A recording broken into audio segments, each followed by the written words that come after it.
शांति। आज है 23 जुलाई 2020 की साकार महावाक्य। आज बहुत ही सुंदर वरदानी दिवस है। आँख खुलते ही जरूर आपने आज बाबा से वरदान लिया होगा। आँख खुलते ही जब हम बाबा को देखते हैं, बाबा के स्वरूप को निहारते हैं, तो बाबा भी बहुत मुस्कुराते हुए हम सबको वरदान देते हैं। बच्चे साक्षी दृष्टा भव, सरल चित भव। आज इन वरदानों को पूरी दिनचर्या में इन्हें यूज़ करेंगे। साक्षी दृष्टा अर्थात कोई भी दृश्य को देखना, समझना, अपना कर्तव्य करना।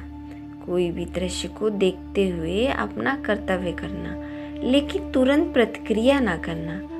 कोई भी दृश्य को हम साक्षी होकर देखते हैं।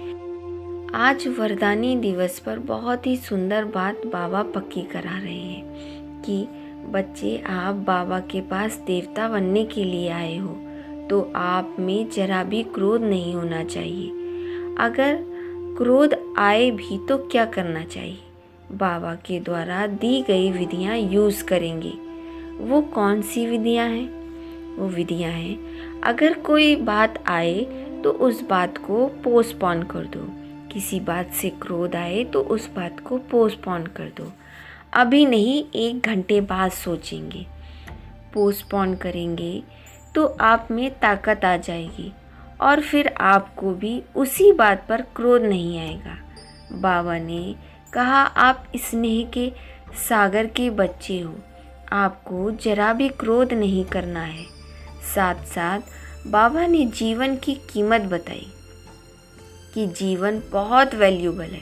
इस जीवन का टाइम वेस्ट नहीं करना है, बल्कि सदा खुश रहना है। आपकी खुशी में जो बाधक है वो क्या है? एक देह अभिमान, दूसरा शंका। एक तो देह अभिमान हमारी बाधक है खुशी में, और दूसरा शंका। किसी बात में शंका उत्पन्न होती है तो बाबा की मुरली में उसका समाधान मिल जाता है। मुरली को प्रतिदिन सुने, मुरली को अटेंशन से सुने। सुनने से उस शंका का निदान हो जाता है।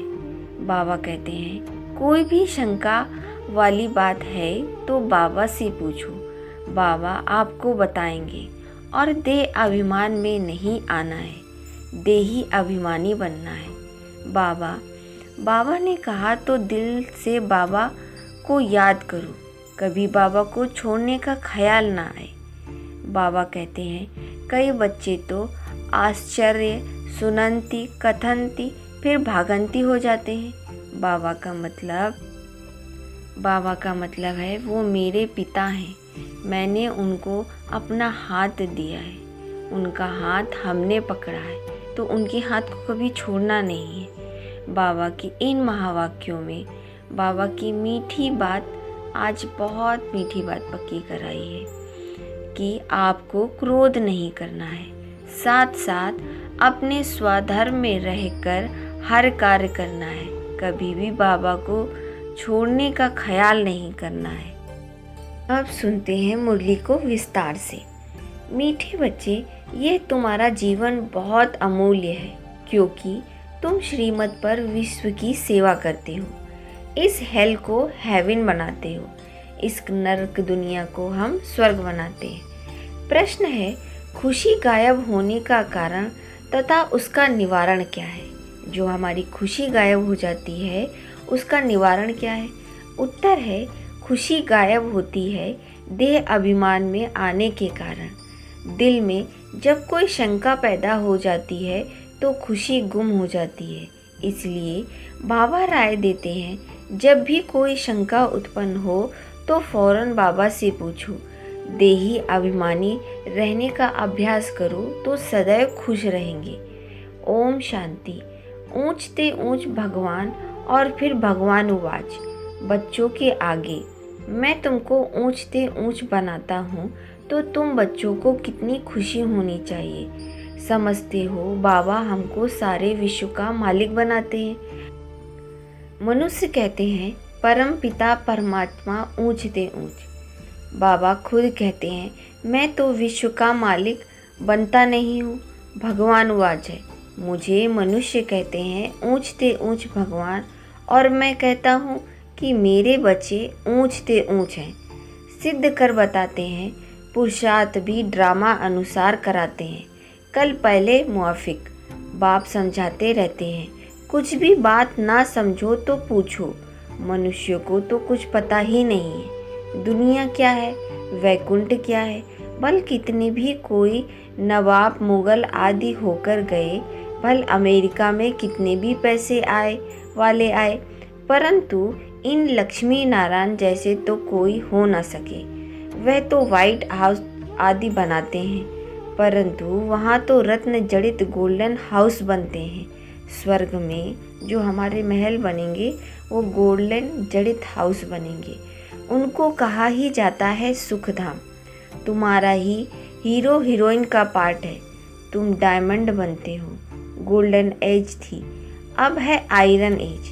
बाप कहते हैं तुम कितने भाग्यशाली हो, भगवान खुद बैठ समझाते हैं, तो कितना खुश होना चाहिए। तुम्हारी ये पढ़ाई है नई दुनिया के लिए। यह तुम्हारा जीवन बहुत अमूल्य है, क्योंकि तुम विश्व की सर्विस करते हो। बाप को बुलाते ही हो कि आकर हेल को हेवन बनाओ। हेवनली गॉड फादर कहते हैं ना। बाप कहते हैं पतित दुनिया में ही मुझे बुलाते हो, पारसनाथ बनाता हूँ तो बच्चे खुद पारसपुरी में आ जाते हैं। वहाँ तो मुझे कभी बुलाते नहीं है। कभी बुलाते हो कि बाबा पारसपुरी में आओ, आकर थोड़ी विजिट तो ले लो, बुलाते ही नहीं है। गायन भी है, दुख में सिमरण सब करें, पतित दुनिया में याद करते हैं। सुख में करे ना कोई, ना याद करते हैं और ना ही बुलाते हैं। सिर्फ द्वापर में मंदिर बनाकर उसमें मुझे रख देते हैं। पत्थर का नहीं तो हीरे का लिंग बनाकर रख देते हैं। पूजा करने के लिए कितनी वंडरफुल बातें हैं। अच्छी तरह से कान खोलकर सुनना चाहिए, कान भी प्योर करना चाहिए। प्योरिटी फर्स्ट है। कहते हैं शेरनी का दूध सोने के बर्तन में ही ठहर सकता है, इसमें भी पवित्रता होगी तो धारणा होगी। बाबा कहते हैं काम महाशत्रु है, इन पर विजय पानी है। तुम्हारा ये अंतिम जन्म है, यह भी तुम जानते हो। यह वही महाभारत लड़ाई भी है। कल्प कल्प जैसे विनाश हुआ था, हूबहू अब भी होगा ड्रामा अनुसार। तुम बच्चों को स्वर्ग में फिर से अपने महल बनाने हैं, जैसे कल पहले बनाए थे। स्वर्ग को कहते हैं पैराडाइज। फिर बाबा बोलते हैं जैसे तुम पांडवों को महावीर कहा जाता है, उन्हें फिर पांडवों के बहुत बड़े बड़े चित्र, गुफाएं आदि बैठ दिखाई है। भक्ति मार्ग में कितने पैसे बर्बाद करते हैं। बाबा कहते हैं हमने तो बच्चों को कितना साहूकार बनाया है, तुमने इतने सब पैसे कहाँ दिए। भारत कितना साहूकार था। अभी भारत का क्या है हाल है। जो 100% सॉल्वेंट था अब 100% इंसॉल्वेंट बन पड़ा है। अभी तुम बच्चों को कितनी तैयारी करनी चाहिए। बच्चों आदि को भी समझाना है कि शिव बाबा को याद करो तो कृष्ण जैसे बनेंगे। कृष्ण कैसे बना यह किसी को पता थोड़ी है। आगे जन्म में शिव बाबा को याद करने से ही कृष्ण बना। तो तुम बच्चों को कितनी खुशी रहनी चाहिए, लेकिन अपार खुशी उन्हें ही रहेगी जो सदा दूसरों को खिदमत या सेवा करते हैं। मुख्य धारणा चलन बहुत रॉयल हो, खान पान भी बहुत सुंदर हो। तुम बच्चों के पास जब कोई आते हैं तो उनकी हर प्रकार से सेवा करनी चाहिए। स्थूल भी तो सूक्ष्म में भी, स्थूल में भी सेवा करनी है और सूक्ष्म में भी सेवा करनी है। जिस्मानी रूहानी दोनों करने से बहुत खुशी होगी। कोई भी आए तो उनको तुम सच्ची सत्यनारायण की कहानी सुनाओ। शास्त्रों में तो क्या क्या कहानियाँ लिख दी हैं। विष्णु की नाभि से ब्रह्मा निकला, फिर ब्रह्मा के हाथ में शास्त्र दे दिए। अब विष्णु की नाभि से ब्रह्मा निकलते तो कितना राज है, और कोई इन बातों को समझ ना सके। नाभि से निकलने की तो बात ही नहीं है। ब्रह्मा सो विष्णु, विष्णु सो ब्रह्मा। ब्रह्मा को विष्णु बनने में सेकंड लगता है। ब्रह्मा को विष्णु में बनने में सेकंड कैसे लगता है? जो ब्रह्मा है वही विष्णु है और जो विष्णु है वही ब्रह्मा है। सेकंड में जीवन मुक्ति कहा जाता है। बाप ने साक्षात्कार कराया, तुम विष्णु का स्वरूप बनते हो। सेकंड में निश्चय हो गया, विनाश साक्षात्कार भी हुआ।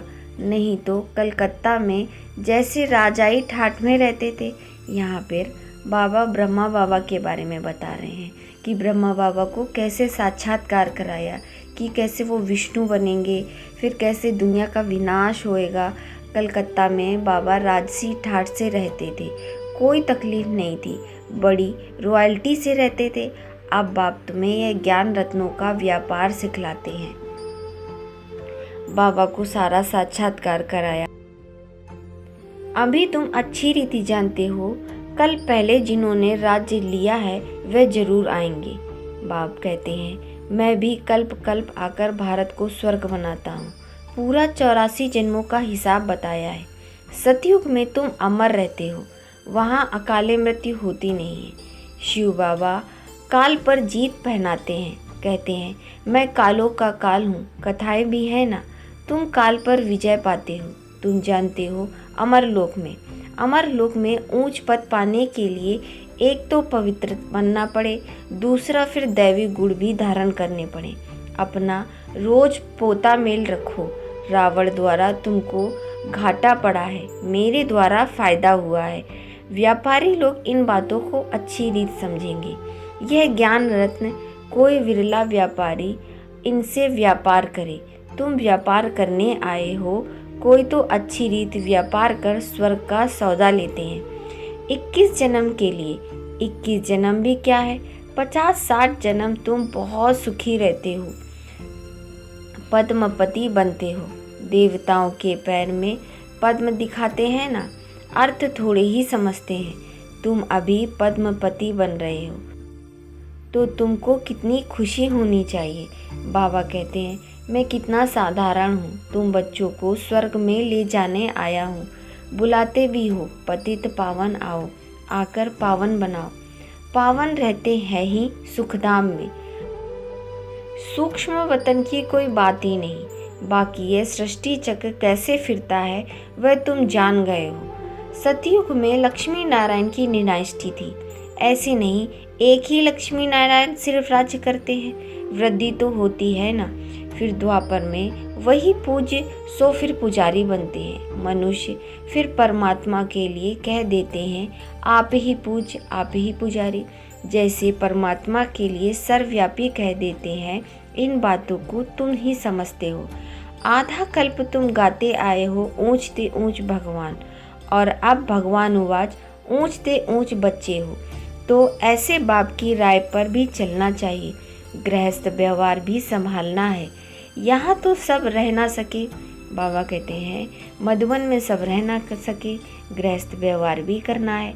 सब रहने लगे तो कितना बड़ा मकान बनाने पड़े। यह भी तुम एक दिन देखेंगे कि नीचे से ऊपर तक कितनी बड़ी क्यू लग जाती है दर्शन करने के लिए। कोई को दर्शन नहीं होता है तो गाली भी देने पड़ते हैं।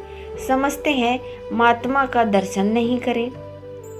अभी बाप तो है बच्चों का, बच्चों को ही पढ़ाते हैं। तुम जिसको रास्ता बताते हो, कोई तो अच्छी रीति चल पड़ते हैं, कोई धारणा नहीं कर सकते हैं। कितने हैं जो सुनते भी रहते हैं, फिर बाहर में जाते हैं तो वहाँ यहाँ रह जाते हैं। वहाँ खुशी नहीं है, पढ़ाई नहीं है, योग नहीं है। बाबा कितना समझाते हैं, चार्ट रखो, नहीं तो बहुत पछताना पड़ेगा। हम बाबा को कितना याद करते हैं, चार्ट देखना चाहिए। बाबा समझाते हैं, तुमको तो विजय माला का दाना बनना है। ऐसे मीठे मीठे बाबा को बाबा बाबा भी कहते हैं, समझते भी हैं, स्वर्ग की राजाई देते हैं। जो बच्चे आते हैं बाबा कहते हैं, मीठे बाबा प्यारे बाबा, और ये भी समझते हैं कि ये स्वर्ग की राजाई देते हैं। फिर भी सुनंती कथंती अहो माया फरकंती देवंती, मतलब सुनते हैं समझते हैं और फिर भी माया के वश आकर बाबा को छोड़कर चले जाते हैं। बाबा कहा तो बाबा माना भी भक्ति मार्ग में गाया जाता है। पतियों का पति, गुरुओं का गुरु एक ही है। वह हमारा फादर है, ज्ञान का सागर, पतित पावन है। तुम बच्चे कहते हो बाबा हम कल्प कल्प आपसे वर्षा लेते आए हैं, कल्प कल्प मिलते हैं। आप बेहद के बाप से हमको जरूर बेहद का वर्षा मिलेगा। मुख्य है ही अल्फ, उसमें बेमर्ज है। बाबा मानव वर्षा वह है हद का, यह है बेहद का। हद के बाबा तो ढेर के ढेर हैं, बेहद का बाप तो एक ही है। अच्छा, मीठे मीठे 5000 वर्ष बाद फिर से आकर मिलने वाले बच्चों प्रति बाप दादा का याद प्यार, गुड मॉर्निंग। रूहानी बाप की रूहानी बच्चों को नमस्ते। हम रूहानी बच्चों की रूहानी बाप दादा को याद प्यार, गुड मॉर्निंग, नमस्ते नमस्ते नमस्ते। धारणा के लिए मुख्य सार, स्थूल सूक्ष्म सेवा कर अपार खुशी का अनुभव करना और कराना है। चलन और खान पान में बहुत रॉयल्टी रखनी है। अमर लोक में ऊंच पद पाने के लिए पवित्र बनने के साथ साथ दैवी गुण भी धारण करने हैं। अपना पोता मेल देखना है कि हम बाबा को कितना याद करते हैं। अविनाशी ज्ञान रत्नों की कमाई जमा कर रहे हैं। कान प्योर बने जिसमें धारणा हो सके। वरदान है, माया के खेल को साक्षी होकर देखने वाले सदा निर्भय माया जीत भव। समय प्रति समय जैसे आप बच्चों की स्टेज आगे बढ़ती जा रही है, ऐसे अब माया का वार नहीं होना चाहिए। माया नमस्कार करने आए, वार नहीं। यदि माया आ भी जाए तो उसे खेल समझकर देखो। ऐसे अनुभव हो जैसे साक्षी होकर हद का ड्रामा देखते हैं। माया का कैसा भी विकराल रूप हो, आप उसे खिलौना और खेल समझकर देखेंगे तो बहुत मज़ा आएगा। फिर उससे डरेंगे या घबराएंगे नहीं। तो बच्चे सदा खिलाड़ी बनकर साक्षी हो माया का खेल समझते हैं। यह सदा निर्भय व माया जीत बन जाते हैं। जो बच्चे माया को खेल समझकर देखते हैं वो सदा निर्भय और माया जीत बन जाते हैं। स्लोगन है, ऐसा स्नेह का सागर बनो जो क्रोध समीप भी ना आ सके। ऐसा स्नेह का सागर बनो जो क्रोध समीप ना आ सके। अच्छा, ओम शांति।